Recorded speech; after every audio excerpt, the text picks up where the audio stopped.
រដងឲ្យតែម៉ូតជុកក្រុមនឹងខ្ញុំធ្វើមិនដែរស្អាតទេបងប្អូនអើយសារហ្នឹងគឺថាប្រើវិធីផ្សេងម្ដងហើយនិយាយ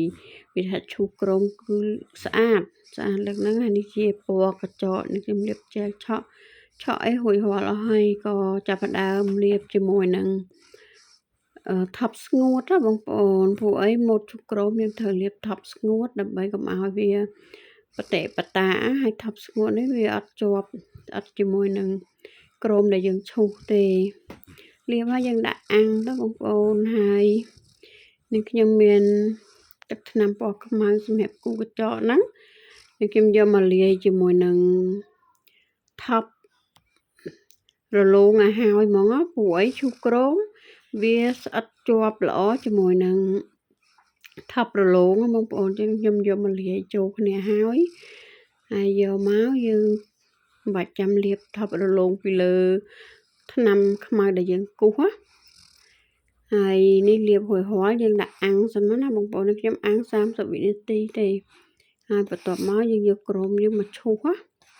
ហើយឈូសភ្លឺរលោងស្អាតមែនតើបងប្អូនប្រើវិធីហ្នឹងទៅ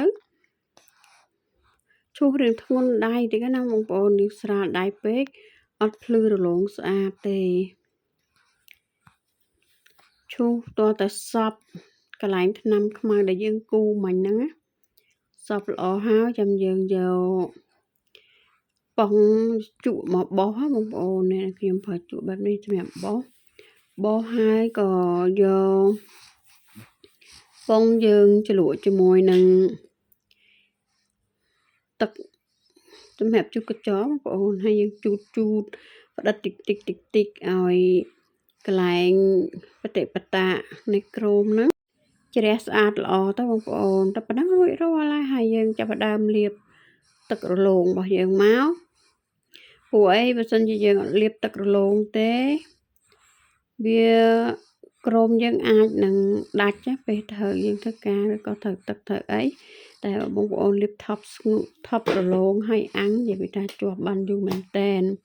ហើយក៏រលោងភ្លឺស្អាតដែរយើងលាបប៉ុណ្ណឹងក៏ដាក់អាំងទៀតមកអានេះមកនឹងខ្ញុំធ្វើឲ្យស្លាប់មេអំបៅអញ្ចឹងបងប្អូនហើយក៏លាបទឹករលោងខ្ញុំឈូសរួចរាល់អស់ហើយបងប្អូនធ្វើលឿនកាត់អញ្ចឹងណាហើយយើងលាបទឹករលោងឲ្យដាក់អាំងទៀតទៅហើយនេះយកមកឆ្នៃម៉ូតតិចចឹងបិទដបងគ្រាប់កម្មឲ្យតិចបងប្អូនបិទតាមចំណូលចិត្តបងប្អូនមើលសមឯងបងប្អូនបិទតាមហ្នឹងទៅណាហើយនេះគឺថារួចរាល់ហើយបងប្អូនឃើញហើយខ្ញុំឈូសឲ្យអស់ហើយលាបទឹករលោងក៏ហើយដែរនិយាយថាម៉ូតនេះអត់ចេះសាំទេណាបងប្អូនស្អាតមែនតែនហ្មងធ្វើនៅលើដៃឯងដឹងតែស្អាតហើយវីដេអូហ្នឹងមានតែប៉ុណ្ណឹងទេណាបងប្អូនយើងមើលតាមហ្នឹងទៅព្រោះអីនឹងខ្ញុំរៀនបងប្អូនខ្ញុំរៀនណាហើយរៀនបើសិនជាយើងមិនអនុវត្តផ្ទាល់ទេគឺអត់ចេះទេអញ្ចឹងក៏ផឹងធ្វើខុសម្ដងហើយម្ដងទៀតធ្វើរហូតតតែស្អាតចឹងណាបងប្អូនសុខចិត្តចំណាយសម្ភារៈដើម្បីរៀនហើយវីដេអូនេះមានតែប៉ុណ្ណឹងណាបងប្អូនបើពេញចិត្តក៏ share ចែកម្លែកម្នាក់មួយទៅ